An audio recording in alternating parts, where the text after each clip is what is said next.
The man, named Gabriel, paid for the company of a street girl. When he opened a bucket of lard, the girl assumed he was about to engage in some strange activity, but he instead smeared the lard all over her and pulled out a knife. Alarmed, she tried to escape, but Gabriel swiftly attacked her from behind. As she fell, he cut her hair and wrapped it tightly with a cloth soaked in lard. He waited for the lard to fully penetrate her body before skillfully using his knife to remove her skin. He was obsessed with capturing scents and believed that this process preserved the girl's unique fragrance. To him, her scent was the most exquisite perfume, capable of drawing anyone to him. The movie depicting the story has captivated over 500,000 viewers due to its vivid portrayal of scent and shocking scenes. Gabriel, like many deranged killers, had an abnormal gift from birth. His mother, a fishmonger, gave birth to him on a street reeking of fish and abandoned him among dead fish. His cries attracted passers-by, leading to his mother's arrest. Gabriel grew up in an orphanage, showing an extraordinary sense of smell even as a baby. As he aged, his gift became more powerful. He could distinguish objects by scent alone and even sense the number of eggs in a distant frog nest. Despite his odd talent, no one suspected he would grow into a man capable of horrific murders. At 13, Gabriel was sold to a leather factory, but the man who sold him was robbed and killed, making it seem as though those who abandoned Gabriel were cursed. Although the factory conditions were harsh, Gabriel survived and excelled at his work. To reward him, his boss took him to the city, where Gabriel was overwhelmed by the variety of scents. He encountered a perfume shop and was captivated by a honey-scented perfume that was popular among the wealthy. Yet, another scent caught his attention, the natural fragrance of a young fruit vendor. He became obsessed with her scent, following her until she noticed him and grew frightened. In a panic, Gabriel accidentally killed her while trying to silence her.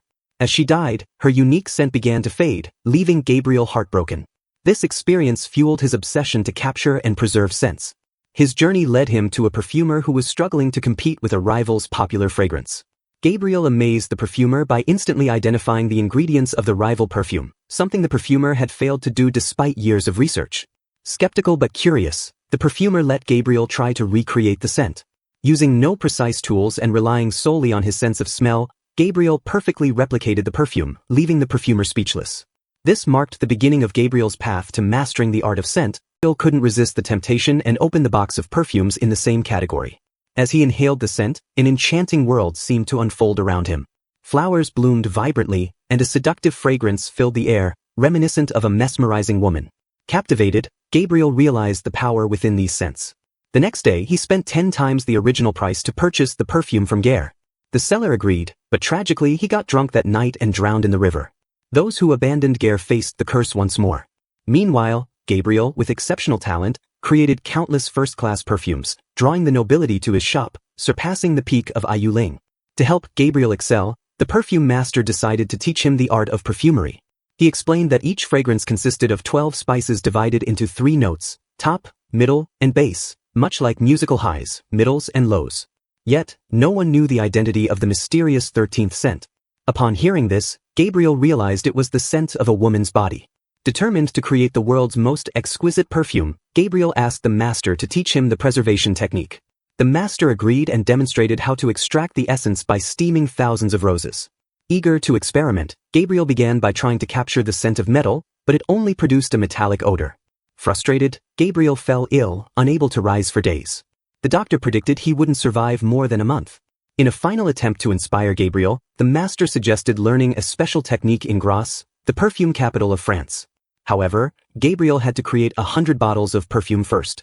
Driven by hope, he agreed and successfully completed the task before heading to Grasse. But the curse struck again, causing the perfume master's room to collapse. Undeterred, Gabriel pursued his dream.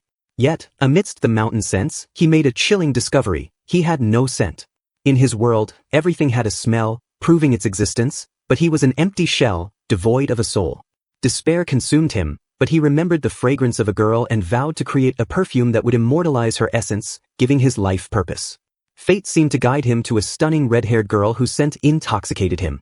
This time, he watched her from afar, controlling his desire until he mastered the preservation technique. Gabriel then found a factory and learned how to capture scents by placing flowers on animal oil paper, allowing the petals to dry, leaving behind their fragrance.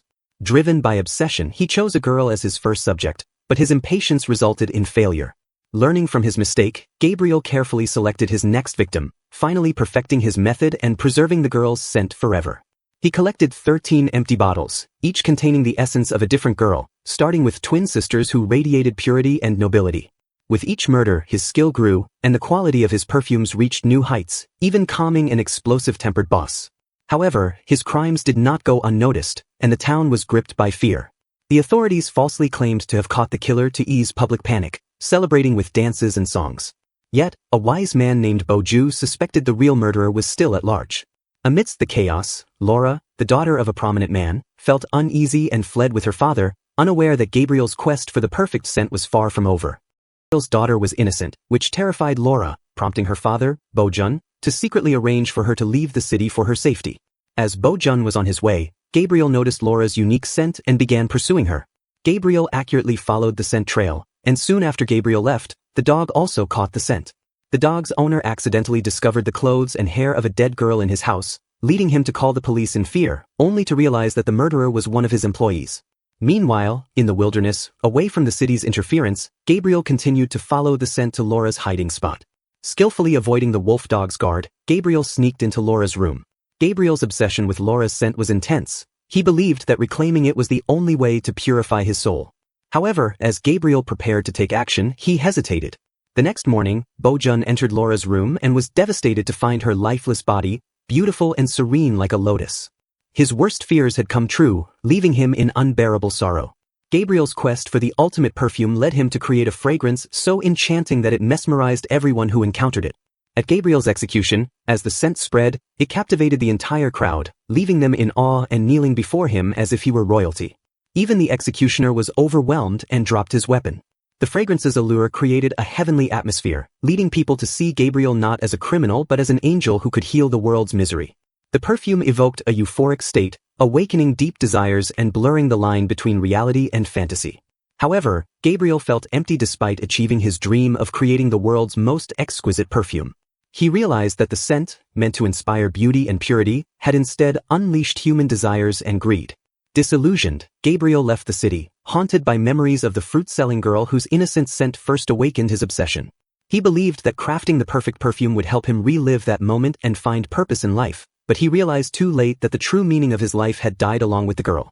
In despair, Gabriel returned to the seafood market where he was born and poured the entire bottle of perfume over himself, letting the scent envelop him.